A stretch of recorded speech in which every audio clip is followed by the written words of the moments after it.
So we can hop into an example of this in Python. So first thing we can do is import some helpful libraries. So like I mentioned before, the natural language toolkit provides a lot of very helpful sort of functionality in this natural language processing. So we can see that we're downloading a list of stop words, and we're also importing a stemmer, the Porter stemmer from the natural language toolkit. And to start, we'll just use these two simple documents again. So we can just define these as strings. And then we can do a few operations on them. So first of all, we probably, forgot to import. It looks like it's connecting. So first thing that we can do is we can convert our documents to lowercase so that we're not considering casing in whether the documents are, or whether a certain word is different than another one because it's capitalized. And then we can just simply remove some punctuation. So we see we have like a exclamation point and a period. And there's more complex ways to do this with regular expressions, but since our examples are very simple, we'll just sort of use the dot replace function, which you can call in a string to replace a character or a set of characters in a string. So here we'll run the lowercase function, and then we'll remove our punctuation. And then to tokenize our documents, we can use the dot split function, which will split a string into a list on the character that you specify. In this case, we'll just use a space. So now we have these two lists of our documents here. And then to sort of account for the words that we want to actually consider, we're going to initialize first two lists that will be our bag of words for each document.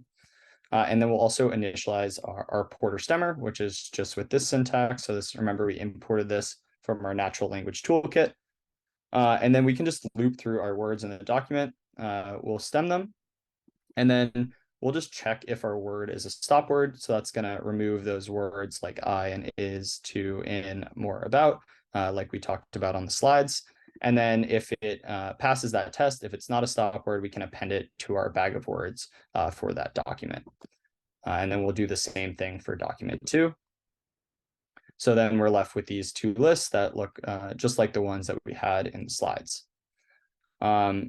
Next, we'll just create a dictionary of all of the unique words by just making both these lists into a set and just grabbing the union of them. So if we print this out, we'll just have a set of all of our unique words in our corpus.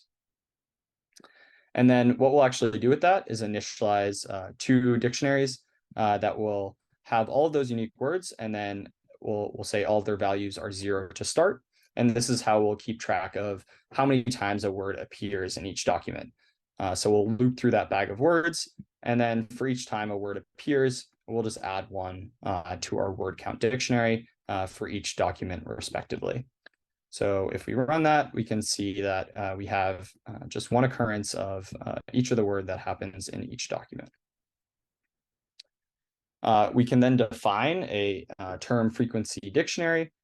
So we're going to pass this that word count dictionary that we just made, as well as our bag of words. Our bag of words is going to be used to grab just the length of our document, so we can normalize our values by that. And then we'll just initialize a term frequency dictionary, and then we can loop through the word count.items, which is basically just going to loop through the keys and values of our dictionary, which is in this case our word and then the count.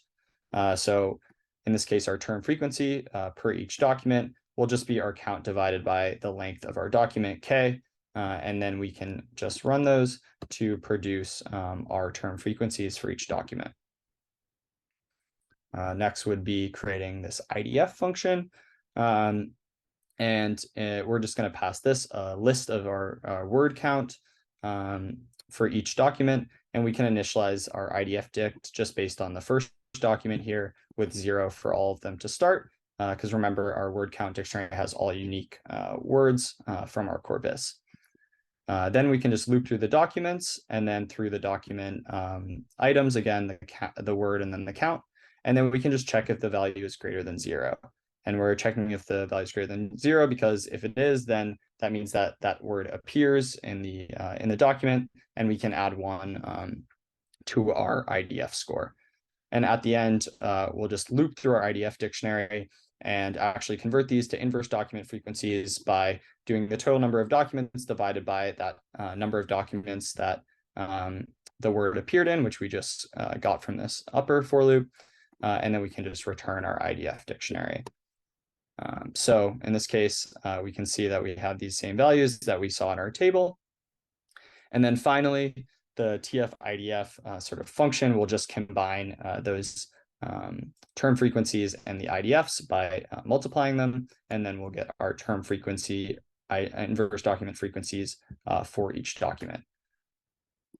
So if we just go ahead and run that, we can see that we have this very similar table from what we saw on the slides, where we have the 0.17 and the 0.14 for one fun in biology. So that's how you kind of implement this in Python. And then if we consider a slightly more complex example, just with some longer sentences, we can take a very similar approach. We'll just put our documents in a list here that we'll call our corpus. And then we'll just make our corpus bag of words for each document by looping through them, making them lowercase, replacing punctuation, tokenizing, and then we'll use the filter operation to filter out stop words, convert that back into a list, and then we'll also use the map operation to stem each word. And we can print these out as we go, so we see what they look like. And then these would be our sort of parsed sentences here, parsed and tokenized sentences. And then we can take a very similar approach to sort of what we went through, creating that dictionary of all of our unique words, creating our word count dictionaries for each document, calculating our term frequencies for each document, our IDF dictionary, and then finally our term frequency inverse document frequencies for each of our documents. So we can just run this code block, and we'll see that we have now a slightly more complex table of TF-IDFs for each of our documents. So there's sort of several things you can do with TF-IDF. So for instance, now that we have a vector that represents each document, we might be able to compare them or sort of do other things with that numerical representation of our documents. Another sort of feature you could implement with TF-IDF is a simple searching or querying function to query your corpus. So in this case, we'll just define a function called query that takes in a Q query and then our list of TF-IDFs for our documents. And we'll perform the exact same operations on our query that we did on each of our documents, so our words match up. And basically what we'll do is first initialize a ranking dictionary for each of our documents. So this is just going to be D1, D2, D3, and they're all going to equal 0 to start.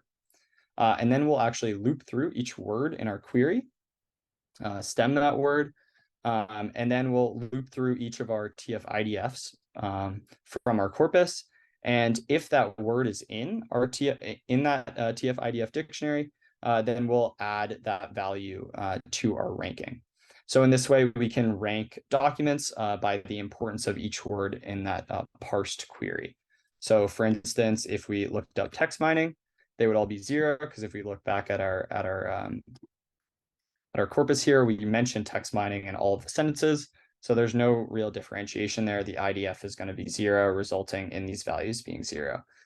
If we look at sentiment analysis, for instance, one of the documents is mentioning sentiment analysis. So our document 3 would have the highest ranking. And finally, if we say, like, what should I buy in the future? There was 2 of the documents had buy, and one of them had future. And D2 is slightly shorter than D1. So it's ranked slightly higher. And then same thing with future, it's slightly shorter, so it's going to be ranked slightly higher. So that's just one example of sort of what you can do with the term frequency inverse document frequencies, but there are other applications.